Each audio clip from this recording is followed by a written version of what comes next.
Hello guys, welcome to my channel. This is Renu Jain and children, what we are going to teach in this chapter today. हम ये chapter बच्चों आज क्या पढ़ने वाले हैं? हम पढ़ने वाले हैं chapter 2 of civics, federalism, the third part of federalism.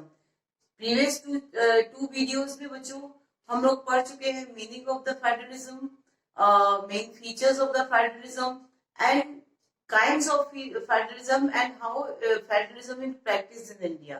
Okay, now इस चैप्टर में जो हम आगे इसको कंटिन्यू करेंगे चैप्टर को, तो अब हम पढ़ेंगे कि how is federalism practice in India, कि इंडिया में फेडरलिज्म कैसे प्रैक्टिस किया जाता है, मतलब कि हम वो ऐसे कौन सी बातें हम फॉलो करते हैं जो हमें एक फेडरल कंट्री बनाता है. तो बच्चों बहुत सारी बातें हैं, ठीक है, एक एक करके हम इसको पढ़ेंगे. तो फर्स्ट जो पॉइंट है, ठीक है, वो हम पढ़ेंगे बच्चों कि linguistic state. Linguistic state children की what is the meaning of linguistic state? The linguistic state means the formation of the state on the basis of language. Okay, जैसे कि हम जानते हैं कि India is a very diverse country, so many languages, culture, religion, ठीक है, ये सब यहाँ पे पाए जाते हैं. और क्योंकि इंडिया एक डाइवर्स कंट्री, बहुत सारी लैंग्वेजेस बच्चों यहाँ पर बोली जाती हैं. तो when we got the freedom, okay, in 1947 when we got the freedom, तो अगर हम तब का पॉलिटिकल मैप देखें, मतलब जब हम फ्री हम हुए 1947 में, तब का पॉलिटिकल मैप देखें और आज का पॉलिटिकल मैप देखें, या हर कुछ सालों बाद अगर हम पॉलिटिकल मैप देखें, तो we will see many changes, बहुत सारे बदलाव हमको मिलेंगे. The boundaries of many states have been changed, even the name, the size, मतलब बहुत कुछ बदला गया है. और ये इसलिए बदला गया बच्चों कि after the independent our leader reform the states. हमारे जो स्टेट थे उनको बच्चों रीफॉर्म किया, और ये कहा गया बच्चों कि now the state should be form on the basis of language. क्यों कहा गया बच्चों ऐसे? कि ये बच्चों हमारे लीडर्स का मानना था कि सेम लैंग्वेज स्पोकन पीपुल, ठीक है, एक ही लैंग्वेज बोलने वाले लोग एक ही स्टेट में रहने चाहिए. जैसे Tamil speaking people living in Tamil, ठीक है, मराठी महाराष्ट्र में रहते हैं, गुजराती गुजरात में रहते हैं, so that they country can be unite. मतलब कि लैंग्वेज के आधार पर बच्चों स्टेट का फॉर्मेशन होगा, तो क्या होगा कि सारी लैंग्वेज बोलने वाले एक ही स्टेट में रहेंगे. और इसके अलावा बच्चों लैंग्वेज के आधार पर तो स्टेट बनाए गए, इसके आधार पर बच्चों कुछ स्टेट फॉर्म किए गए, like because of the same culture, same ethnicity, same geography, ठीक है. ऐसे भी जैसे कि झारखंड, छत्तीसगढ़, ये वो स्टेट है बच्चों जो सेम कल्चर, सेम एथनिसिटी को फॉर्म करने वाले लोग रहते हैं वहां पर एक जगह. इसलिए कल्चर के आधार पर भी इंडिया में ये स्टेट का फॉर्मेशन किया गया. So it was the first test of India towards a federalism, ठीक है. तो ये, और जब ये बच्चों स्टेट बनाए गए तो बहुत सारे लीडर्स का ये भी मानना था कि ऐसे करने से इंडिया अगेन डी इंटीग्रेटेड हो जाएगा, लेकिन ये बच्चों गलत साबित हुआ. लैंग्वेज के आधार पर जब स्टेट बनाए गए तो इंडिया पहले से भी ज्यादा यूनाइट हुआ. Okay, so now children, third second जो टेस्ट है इंडिया का, the second test was the language policy of India. अब क्योंकि स्टेट बन गए थे लैंग्वेज के आधार पर, तो अब लैंग्वेज पॉलिसी क्या होगी इंडिया की? तो बच्चों आपने देखा कि इंडिया में हम नेशनल फ्लैग है, नेशनल एंथम है, नेशनल एनिमल है, but we don't have any national language. हमारी कोई भी नेशनल लैंग्वेज नहीं है, although Hindi is recognise as a official language. Okay, Hindi को ऑफिशियल लैंग्वेज बच्चों बनाया गया. ऑफिशियल लैंग्वेज मीन्स कि जितना भी ऑफिशियल वर्क होगा वो हिंदी में होगा, ठीक है. और 1965 तक बच्चों इंग्लिश को पूरी तरह डिनाइड किया कि English will not be a official language. लेकिन जब साउथ के स्टेट थे या वो स्टेट जहां पे लोग बच्चों हिंदी नहीं जानते, वहां पर इसका प्रोटेस्ट हुआ. ओके, और फिर ये कहा गया कि आइदर कि हम हिंदी तो जानते ही नहीं है, इसलिए या तो हम इंग्लिश को ऑफिशियल लैंग्वेज बनाया जाए और we will work in our regional language. Okay, तो इसलिए क्या किया गया बच्चों कि हिंदी को ऑफिशियल लैंग्वेज के साथ साथ 21 अदर लैंग्वेजेस, उनको बच्चों एक पूरी लिस्ट बनाई गई, उनको शेड्यूल लैंग्वेज कहा गया। ओके, और बच्चों ये शेड्यूल लैंग्वेज मींस कि ये वो लैंग्वेजेस हैं कि अगर सेंट्रल गवर्नमेंट कोई भी एग्जाम कंडक्ट करती है तो जो कैंडिडेट है वो among these 22 languages including Hindi कोई भी लैंग्वेज एडॉप्ट कर सकता है। अंडरस्टैंड? तो यहाँ हिंदी सेंट्रल गवर्नमेंट की बच्चों ऑफिशियल लैंग्वेज है। इसके साथ ही स्टेट, बहुत सारे स्टेट वो है बच्चों जिन्होंने इंग्लिश के साथ साथ अपनी रीजनल लैंग्वेज को भी एज अ ऑफिशियल लैंग्वेज उन्होंने एडॉप्ट किया हुआ है इंडिया के अंदर। ठीक है, तो ये इंडिया की पॉलिसी है बच्चों की कोई भी लाइक की नेशनल लैंग्वेज नहीं होगी, but state can choose there official language, अपनी जो रीजनल लैंग्वेज है, और हिंदी को तो लैंग्वेज उन्होंने ऑफिशियल लैंग्वेज बनाया ही है। सो ये बच्चों सेकंड टेस्ट था इंडियन गवर्नमेंट का आफ्टर इंडिपेंडेंट। तो ये कॉन्स्टिट्यूशन में बच्चों ये पूरी लिस्ट दी गई है 22 लैंग्वेजेस की, और ये आपकी बुक में भी दी हुई है। ओके, एनसीईआरटी बुक में भी दी है कि हिंदी के अलावा वो कौन सी दूसरी 21 लैंग्वेजेस हैं जो एज अ शेड्यूल्ड लैंग्वेज जिसको रिकॉग्नाइज किया गया है। Okay, now third test was the central state relation. What is a central state relation? मतलब कि अब हम सभी जानते हैं कि इंडिया एक फेडरेशन है। Okay, and India is following the holding together federalism. Okay, और उस under the holding together federalism बच्चों the union government have more power than the state government. Yes, हमने पढ़ा है ना इसी चैप्टर में फर्स्ट सेकंड पार्ट में हमने पढ़ा था कि जो टाइप ऑफ फेडरलिज्म में होल्डिंग टुगेदर फेडरलिज्म में द सेंट्रल गवर्नमेंट है more power than the state government. तो बच्चों अब इंडिया के रेफरेंस में बात करें तो ये देखा गया बच्चों कि आफ्टर द इंडिपेंडेंट, ओके, तो in the early years, early 30-40 years, या हम कह सकते हैं कि अप टू 1990 तक ये देखा गया कि यूजुअली द सेंट्रल और स्टेट गवर्नमेंट में सेम पॉलिटिकल पार्टी का रूल होता था, यानी कि the same political party rule in the central government and वही पार्टी स्टेट गवर्नमेंट में रूल करती थी। जब ये होता था बच्चों कि तो वहां डेवलपमेंट के चांसेस बहुत कम थे, because state government same party की होती थी, तो वो ज्यादा प्रोटेस्ट सेंट्रल गवर्नमेंट का नहीं कर पाती थी।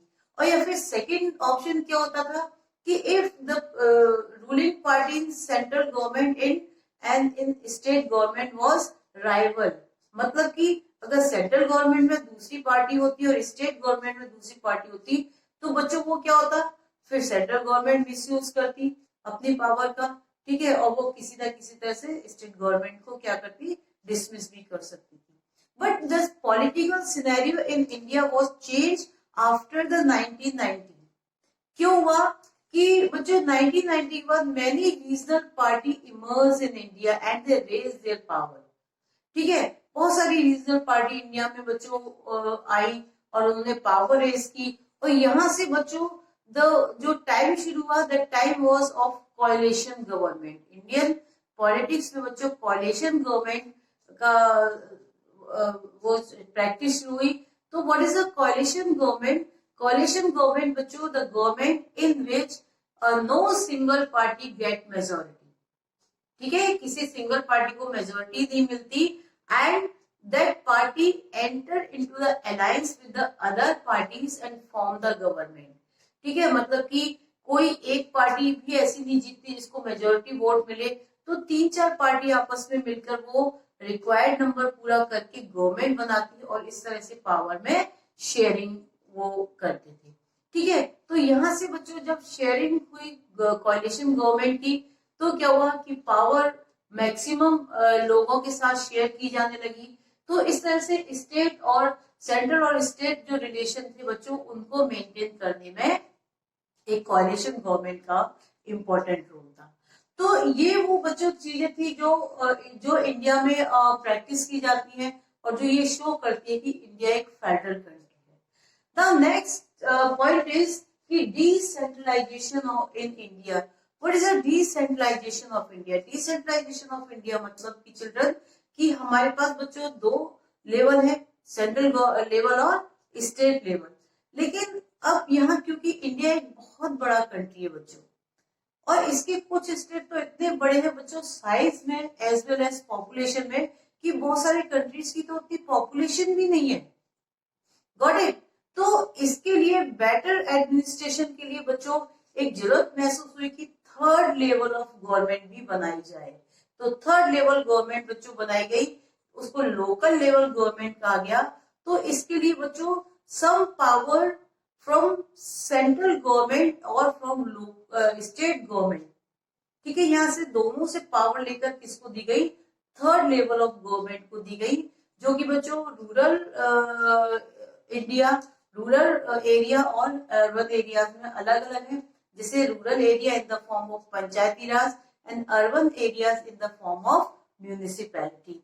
तो ये थर्ड लेवल ऑफ गवर्नमेंट है and that is called the decentralisation of powers. Okay, so जब ये डिसेंट्रलाइजेशन ऑफ पावर बच्चों ये थर्ड लेवल बनाया गया, लेकिन स्टार्टिंग में इसको इम्पोर्टेंस नहीं दिया गया। लेकिन बच्चों आफ्टर 1992 बहुत सारे ऐसे स्टेप्स लिए गए जहां थर्ड लेवल गवर्नमेंट को ज्यादा से ज्यादा पावर दी जाए, ज्यादा से ज्यादा स्ट्रॉन्ग बनाया जाए, स्ट्रेंथ दी जाए। तो वो कौन कौन से बच्चों स्टेप्स दिए गए? तो फर्स्ट थे कि regular election to be held. क्या होता था 1992 से पहले कि इलेक्शन एक बार हो गए, नहीं हुए, बहुत सालों तक नहीं हुए। लेकिन अब यह कहा गया कि नहीं, लोकसभा और राज्यसभा के साथ साथ मतलब लोकसभा और विधान स्टेट लेजिस्लेटर के साथ साथ लोकल जो गवर्नमेंट है, थर्ड लेवल ऑफ गवर्नमेंट है, उसमें भी रेगुलर इलेक्शन होंगे। ओके, सेकेंड स्टेट बहुत सारी सीट्स रिजर्व की गई, लाइक जैसे लोकसभा में और राज्यसभा में, विधानसभा में SC ST और OBC के लिए यानी वीकर सेक्शन ऑफ सोसाइटी के लिए सीट रिजर्व है, थर्ड लेवल में भी की गई। और सबसे इंपॉर्टेंट बात बच्चों ये कहा गया कि 1/3 seats are reserved for the women. First time in the history of India, Indian politics, first time बच्चों विमेन्स के लिए रिजर्वेशन यहाँ पे 33% दिया गया। किसके लिए? विमेन्स के लिए। कहां पर? पंचायती राज में और मतलब थर्ड लेवल ऑफ गवर्नमेंट में, ठीक है। इसके साथ ही बच्चों अब क्योंकि रेगुलर इलेक्शन होने थे तो एक इंडिपेंडेंट बच्चों इंस्टीट्यूशन वहां पे सेटअप किया गया जिसको स्टेट इलेक्शन कमीशन कहा गया।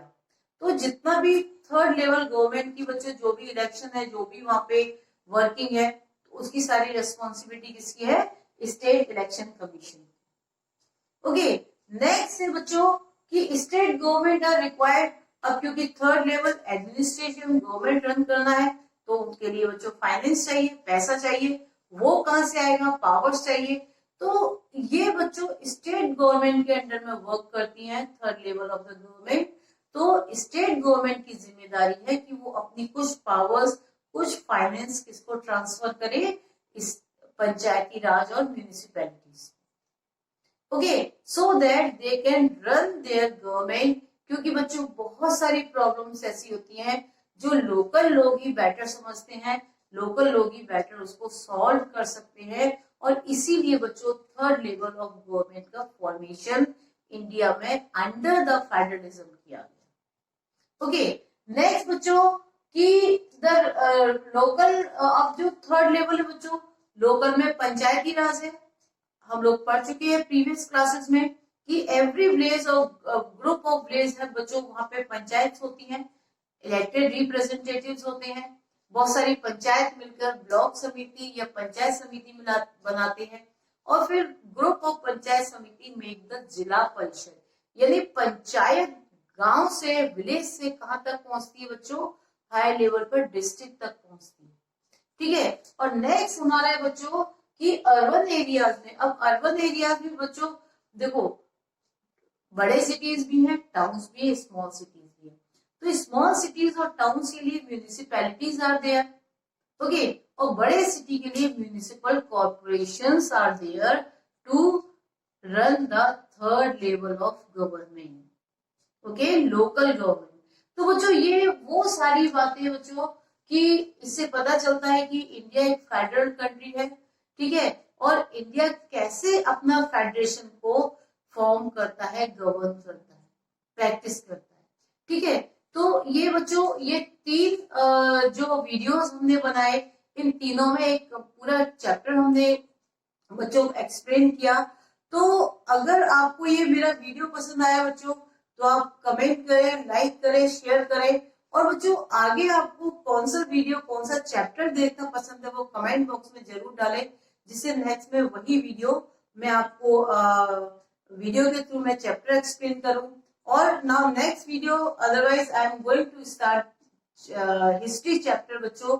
सो please keep watching my videos and like and share, subscribe my channel, so that मैं मैक्सिमम आपको ज्यादा से ज्यादा सिलेबस, आपका स्टडी मटेरियल आपको प्रोवाइड कर सकूं। Thank you.